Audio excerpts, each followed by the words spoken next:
नमस्कार। चलिए आज जीव विज्ञान का एक बहुत ही मजेदार और जरूरी चैप्टर शुरू करते हैं। नियंत्रण एवं समन्वय यानी कंट्रोल एंड कोऑर्डिनेशन। ये चैप्टर न सिर्फ क्लास 10 के बोर्ड एग्जाम्स के लिए बहुत इंपॉर्टेंट है, बल्कि इससे हमें ये भी समझ में आता है कि हमारा शरीर और यहाँ तक कि पौधे भी अपने आसपास की दुनिया से कैसे तालमेल बिठाते हैं। अच्छा, एक बात सोचिए, कभी ऐसा हुआ है कि किसी गर्म चीज पर हाथ लगा और दर्द का एहसास होने से पहले ही हाथ झटके से पीछे खिंच गया? ऐसा क्यों होता है?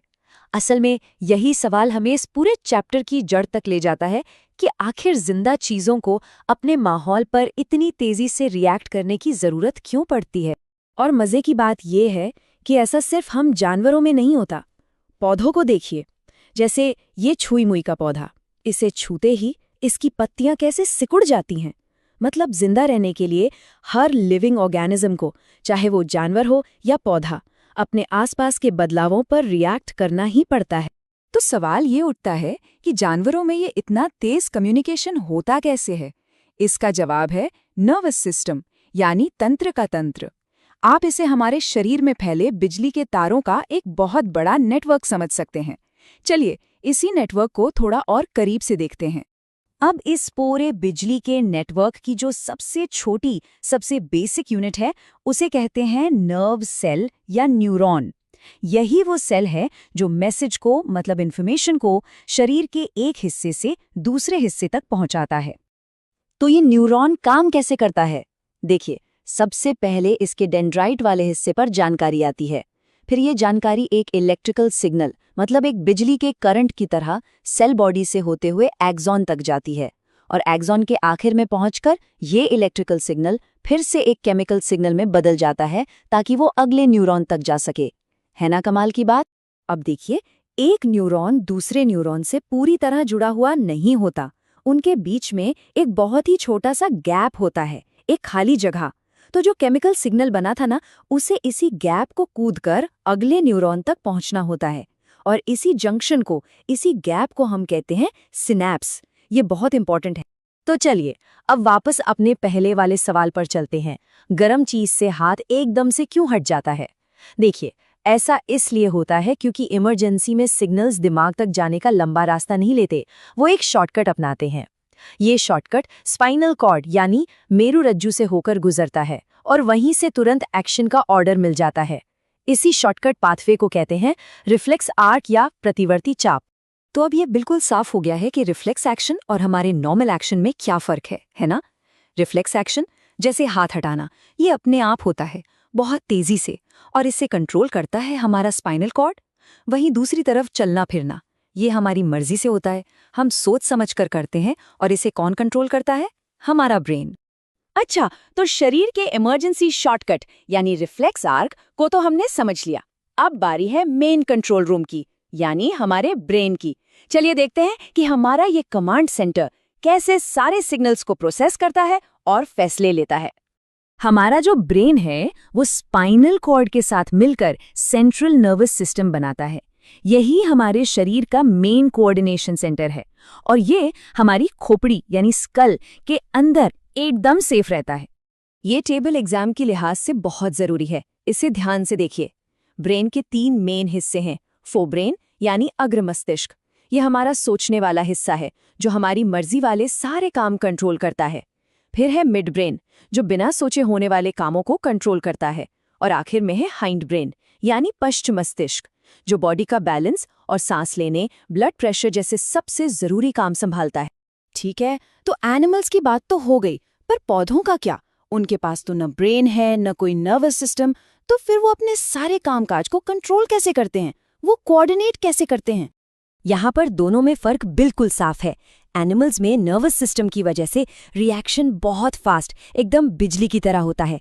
लेकिन पौधे, वो एक बिल्कुल अलग तरीका अपनाते हैं।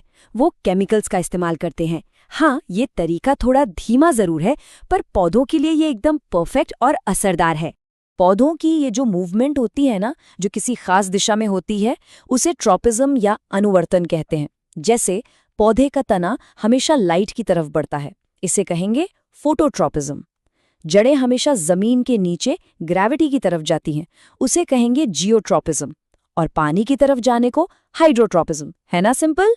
तो सवाल ये है कि इन सभी मूवमेंट्स को कंट्रोल कौन कर रहा है? इन्हें कंट्रोल करते हैं कुछ खास केमिकल्स, जिन्हें हम कहते हैं प्लांट हार्मोन्स या फाइटोहार्मोन्स। अब यहाँ एक बैलेंस काम करता है। कुछ हार्मोन्स जैसे कि ऑक्सिन, जिब्रेलिन और साइटोकाइनिन ये ग्रोथ के लिए एक्सेलरेटर का काम करते हैं, मतलब ग्रोथ को बढ़ाते हैं। वहीं एक हार्मोन है एब्सिसिक एसिड जो ब्रेक की तरह काम करता है, यानी ग्रोथ को रोकता है। तो ये प्रमोटर और इनहिबिटर का खेल है। चलिए पौधों से वापस एनिमल्स पर आते हैं। हमने देखा कि उनमें नर्वस सिस्टम होता है, पर क्या उनमें भी पौधों की तरह कोई केमिकल सिस्टम होता है? जी हाँ, बिल्कुल होता है, और ये नर्वस सिस्टम के साथ मिलकर काम करता है। एनिमल्स में भी हार्मोन्स होते हैं। इन्हें बनाती हैं एंडोक्राइन ग्लैंड्स, यानी अंतःस्रावी ग्रंथियां, और ये ग्लैंड्स इन हार्मोन्स को सीधे खून में, मतलब ब्लड स्ट्रीम में छोड़ देती हैं। फिर खून के साथ ये हार्मोन्स पूरे शरीर में घूमते हैं और जहां इनकी जरूरत होती है वहां अपना काम करते हैं। इसका सबसे बढ़िया एग्जाम्पल है एड्रेनलिन हार्मोन। इसे फाइट और फ्लाइट हार्मोन भी कहते हैं। सोचिए, अचानक कोई खतरनाक सिचुएशन आ गई, जैसे पीछे कोई कुत्ता पड़ गया, तो बॉडी फौरन एड्रेनलिन रिलीज करेगी। इससे दिल की धड़कन तेज हो जाएगी, सांसें तेज हो जाएंगी और मसल्स में खून का फ्लो बढ़ जाएगा, ताकि आप या तो उस सिचुएशन से लड़ सके या फिर वहां से भाग सकें। ये टेबल भी एग्जाम के लिए सुपर इम्पोर्टेंट है। इसमें कुछ जरूरी हार्मोन्स और उनके काम दिए गए हैं, जैसे थायराइड ग्लैंड से निकलने वाला थायरॉक्सिन जो मेटाबॉलिज्म कंट्रोल करता है, या पैनक्रियास से निकलने वाला इंसुलिन जो ब्लड शुगर को रेगुलेट करता है। कौन सा हार्मोन कौन सी ग्लैंड से निकलता है और उसका काम क्या है, ये सब अच्छे से याद करना है। देखिए, बॉडी में ये हार्मोन्स न ज्यादा होने चाहिए न कम, बिल्कुल सही मात्रा में चाहिए। तो बॉडी इसे कंट्रोल कैसे करती है? एक सिस्टम से, जिसे कहते हैं फीडबैक मैकेनिज्म।